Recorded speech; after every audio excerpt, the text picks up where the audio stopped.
안녕하세요. 김호준입니다. 지난 일요일 MBC 스트레이트는 삼성이 어떻게 언론을 관리하는지 폭로했죠.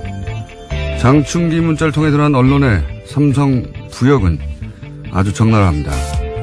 KBS, MBC, SBS가 특정 사안을 모두 다루지 않거나 한 꼭지만 다루기로 했다고 장충기 사장에게 보고하는 문자나 신문사설을 아예 빼기로 했다고 보고하는 건 약과였습니다.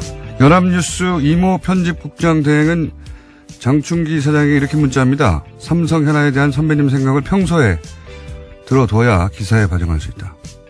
삼성이 원하는 게 뭔지 미리 알아두겠다는 거죠. 문화일보 간부 문자는 더 이상 노골적일 수가 없습니다.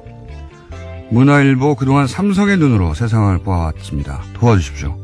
저희는 혈맹입니다. 우리나라 언론 상황이 이렇습니다. 더욱 말이 안 되는 것은 이런 언론 상황을 폭로뉴스가 포탈을 모두 뒤엎어도 모자랄 판인데 관련 기사 찾기가 아주 어렵다는 겁니다.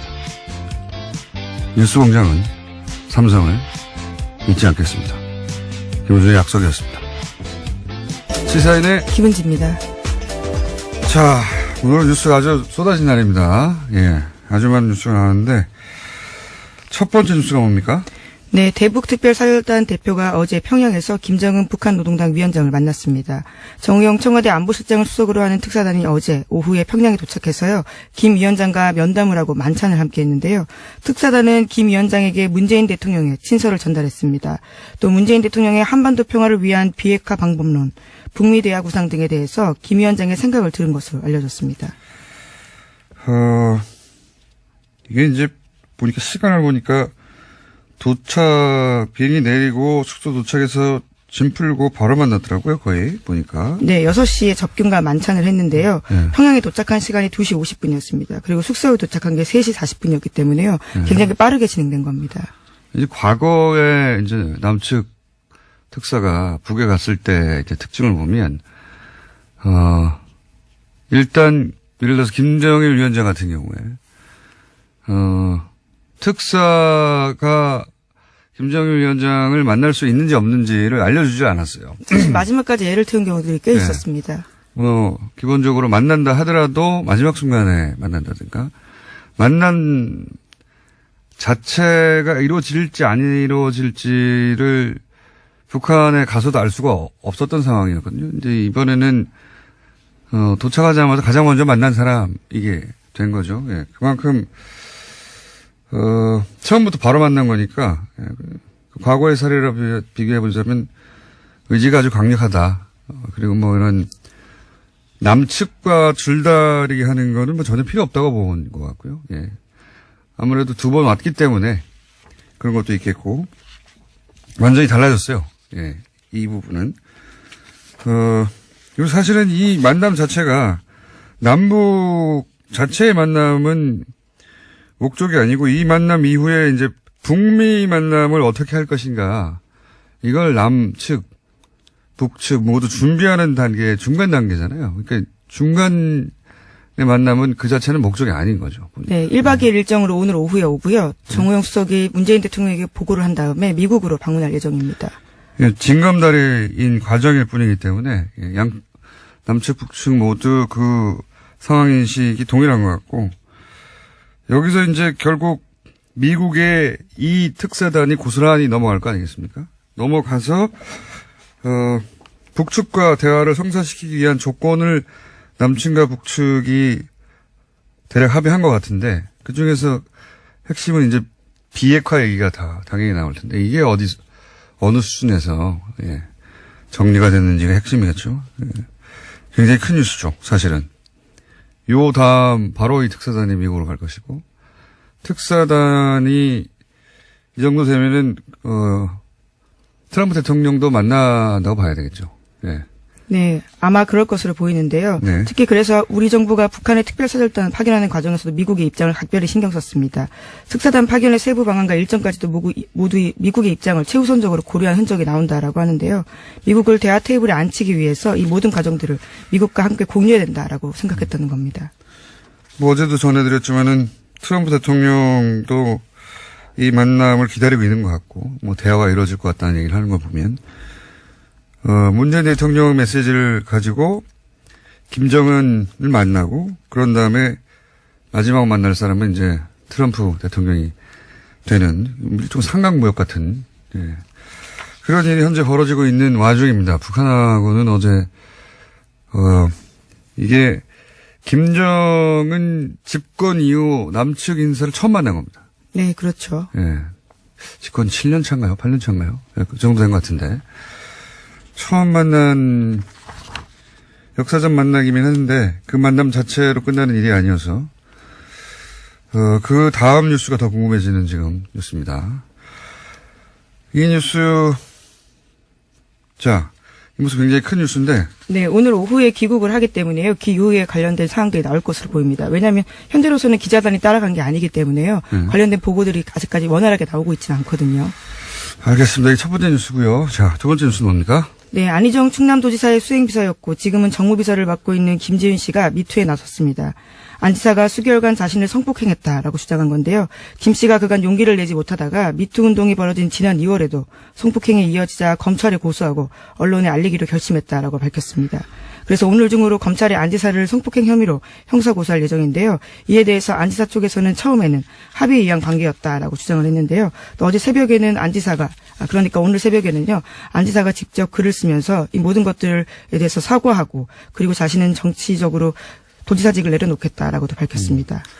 제가 어제 블랙하우스 녹화하는 날이었거든요. 새벽 1시쯤 끝났는데 JTBC 뉴스를 못 보고 이제 오늘 새벽에 봤는데 여러모로 사실 굉장히 충격적인 뉴스죠. 여야를 망라한 차기 대선 후보군 중에 이제 1, 2순위를 다투는 인사라는 점에서도 그렇고 그리고 평소의 이미지로 봐서도 그렇고 또 그리고 이 내용이 단순히 부적절한 관계 이게 아니라 위기에 의한 성폭행, 위력에 의한 성폭행 이렇게 특정되지 않습니까? 네, 그 부분에 대해서도요. 안 지사가 인정하는 발언을 했는데요. 합의에 의한 관계였다는 비서실의 입장은 잘못됐다면서요. 모두 자기 잘못이라고 이야기했습니다. 그게 아마 거기까지는 법률적인 인정이라기보단 정치적인 인정이라고 지금까지는 보여지는데 이게 이제 단순히 부적절한 관계가 아니라 성폭행이라고 특정했기 때문에 네, 피해자도 그렇게 주장을 하고 있고요. 이게 형법으로는 아마 업무상 위력에 의한 간음이든가 그 정도 될 겁니다. 아마 이건 형사 처벌의 대상이거든요. 그러니까 일반적으로 예를 들어서 인사권 같은 걸 고리로 상사가 그런 요구를 하는 케이스 이런 정도인데 사법적으로 어떤 범죄일지를 떠나서 이게 사고를 안 끝난다는 거죠. 뉴스가 이 뉴스로 끝나지 않고 그 앞으로 더 큰 문제인 겁니다. 사실은. 그리고 이제 그런데 이게 설사 향후에 민사 형사 차원에서 쟁점이 있다 하더라도 그건 자연인 안희정의 다툼이고 정치인 안희정으로서는 어제 JTBC 뉴스와 함께 정치 생명이 끝난 거죠. 본인이 정치를 그만두는 게 아니라 끝나는 게 되는 것이고 이 뉴스는 그러니까 앞으로는 형사사건으로 다뤄질 사건이 된 겁니다. 현재. 네, 또 김지인 씨가 추가 피해자가 있다라는 식의 이야기를 했기 때문에요. 네. 또 사건이 더 벌어질 수도 있습니다. 그러니까 그것도 그거지만 안희정 이제 전 지사라고 해야 되겠네요. 전 지사 입장에서는 형사 사건이 됐다는 겁니다. 현재. 과거의 정치적 사안들은 사과로 끝나거나 아니면 잠시 자수한다로 끝나는 거였다면 지금은 아니라는 겁니다. 예. 네, 또 피해자가 명백하게 고소 의사를 밝히고 있기 때문에요. 형사사건으로 당연히 발화가 될 것으로 보이고요. 이에 대해서 더불어민주당은 어제 안 지사에 대해서 출당 및 제명 조치를 착수하기로 했다고 밝혔습니다. 추미애 대표가 긴급 최고위원회를 소집한 뒤 직접 결과를 브리핑했는데요. 고개를 숙인 뒤 도저히 있을 수 없는 일이 발생했다면서 안 지사 관련 보도에 대해서는 당 대표로서 피해자와 국민 여러분께 사과의 말씀을 드린다라고 밝혔습니다. 민주당으로서는 이 이상 할 수 있는 선택이 없죠. 예. 그나마 빠른 시간이 됐다는 정도고, 현재까지의 뉴스는 이 정도입니다. 이 뉴스는 제가 보기에 앞으로 한 몇 주간 정도 계속 이어질 정도의. 서지현 검사 인터뷰가 자기 역사적 인터뷰라고 했는데, 어제 인터뷰는, 변곡점이 될 뉴스인 것 같습니다. 정치 권력도 이제 미투의 대상이 확실히 되기 시작한 거죠. 네, 용기를 내고 목소리와 얼굴을 걸고 이야기를 하기 시작한 거죠. 자, 이 뉴스 다음에 또 어떤 뉴스입니까? 네, 어제 뉴스타파가 YTN 간부가 이건희 삼성회장 성매매 의혹에 담긴 동영상 제보를 삼성 쪽에 넘겼다라고 보도했는데요. YTN 유재훈 기획조정실장이 그 당사자입니다. 지난 2015년 YTN 사회부 기자들이 그해 8월 달에 이건희 회장 성매매 영상 제보자를 만났는데요. 당시 사회부장이었던 유 실장이 이를 다른 기자들에게 알리지 말라고 당부했다고 합니다. 이후에는 대가 없이 영상을 제공하라고 제보자를 설득했고 거절당하자 제보자에게 삼성에 먼저 가보라고 유 실장이 제안했다라는 건데요. 이에 대해서 유 실장은 한겨레 해명 요청에 대해서 응하지 않고 있고요. YTN 노조는 성명을 내서 이에 대해서 문제 제기하고 있습니다. 언론사 간부가 이제 특종을 잡은 거죠, 이게. 말하자면. 대특종, 인생에 한 번, 두 번 올까 말까한 사실은, 우리나라 제1기업 회장의 성매매 의혹이 담긴 동영상 제보를 받았어요. 네, 불법 사실인 거죠. 네.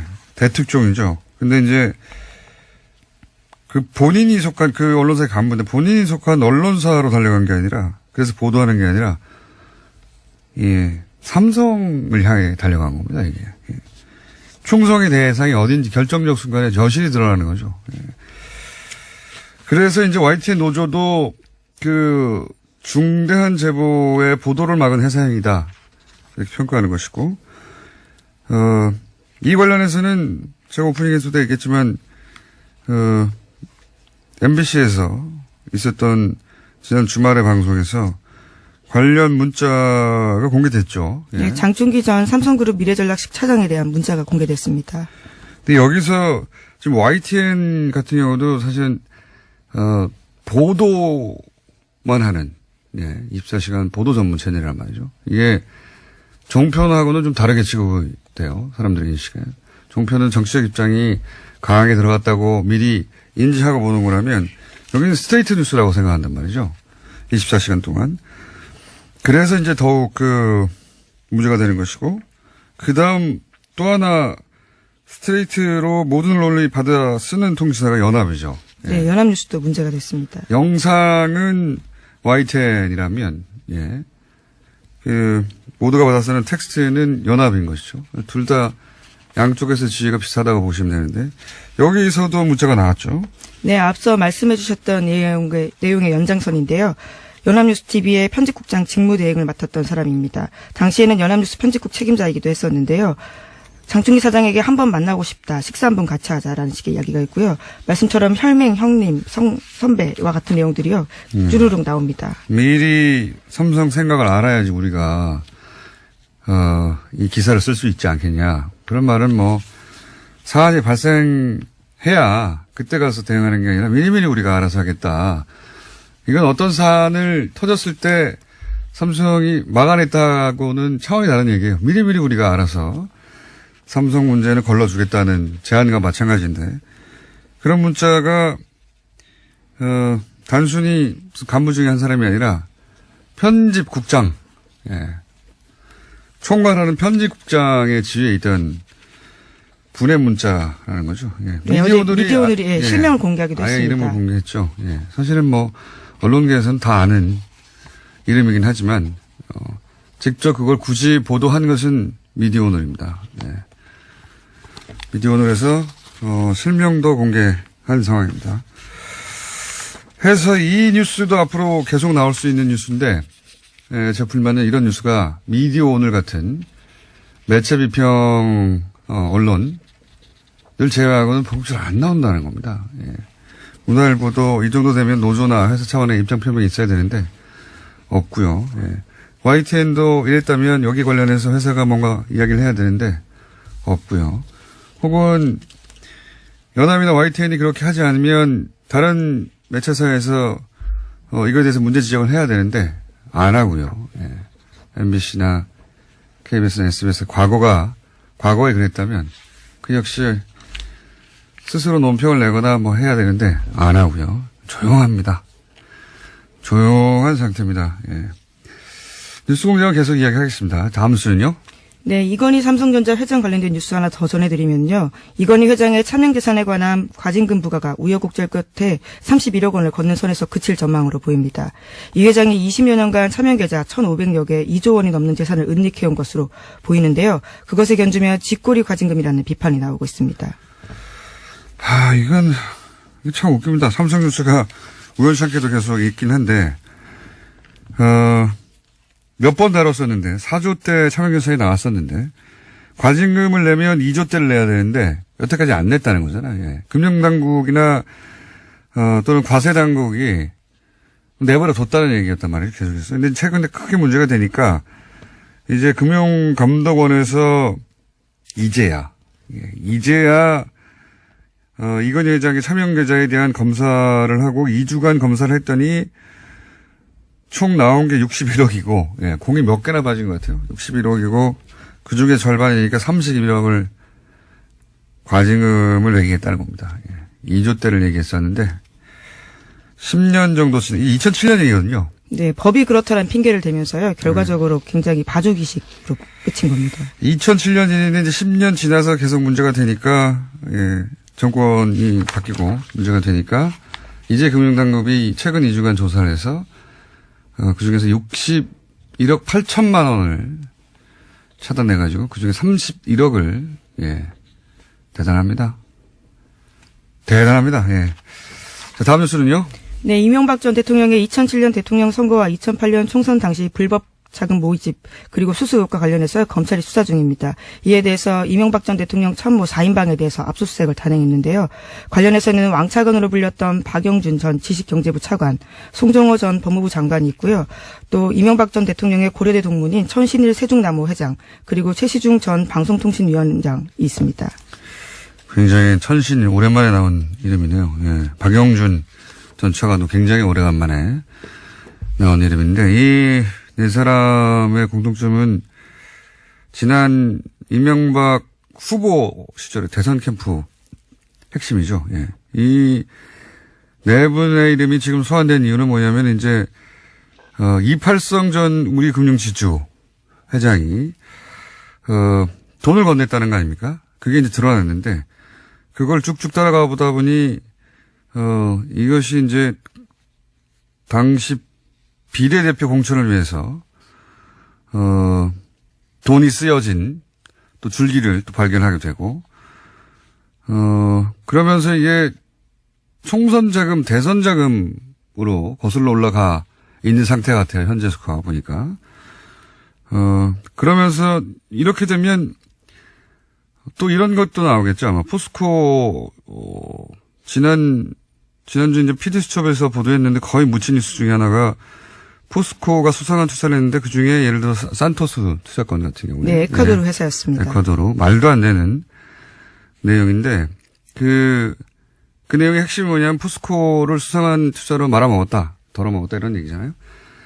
포스코가 다시 이렇게 나오기 시작하면 이제 박영준 씨 이름도 전 차관 이름도 같이 나오겠죠. 이 네, 수사가, 지식경제부 차관이었거든요. 예.